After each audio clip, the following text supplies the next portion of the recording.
Day 2, Morning Session, Baseball Unleashed. The morning began with promise for India. Resuming at 199 for 7, they hoped to push past 275, maybe even flirt with 300. But Gus Atkinson had other plans. With surgical precision, he wrapped up the tail. Snatching the final 3 wickets and finishing with a flourish, India were bundled out for 224.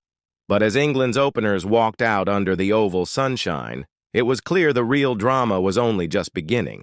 What followed was a morning session so brutal, so breathtaking, that it seemed to rewrite the rules of Test cricket in real time. Zach Crawley stood tall at one end, commanding and composed. At the other, Ben Duckett, cheeky, audacious, fearless. Together, they turned the session into a masterclass in aggressive batting. The ball barely had time to breathe before it was punched through covers, scooped over slips, or hammered down the ground. In just 6.6 overs, England were 50 without loss. Duckett brought it up with a scoop shot for 6, a shot so outrageous it would have made even Rishabh Pant blush. Crawley, meanwhile, drove like a Rolls-Royce in the fast lane, smooth, effortless, and lethal. India's bowlers searched for answers. Siraj tried fire. Akash Deep tried angles. Prasidh Krishna tried economy. None succeeded. Instead, they found themselves cannon fodder to a top order locked in 5th gear. By the 14th over, England had already matched India's 4 count.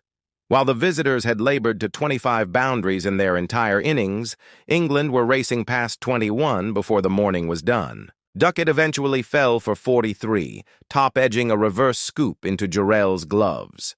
Akash Deep roared in celebration, his emotions boiling over. The umpire had a word, the cameras lingered, and the chatter began. Would that reaction have sparked outrage had it been an English bowler? The jury is still out. Ollie Pope joined Crawley and immediately leaned into a silken cover drive for 4. The crowd purred. England's 100 came up in the 15th over. At lunch, the score was 105 for 1. Crawley unbeaten on 52. Pope on 8. And India well. India looked like they'd just weathered a tornado in whites. This was not just dominance, it was a declaration. The message from England was clear. They weren't here to bat time. They were here to take time away from the opposition. As the players walked off for lunch, Crawley's bat raised and the fans rose with him. The Bazballers had once again turned a test match into a spectacle, and India, bruised and breathless, could only retreat to regroup. The sun shone on the oval, but it was England who burned brightest. "Cricket, lovely cricket," someone in the crowd was heard whispering, and truly this morning it was cricket reborn.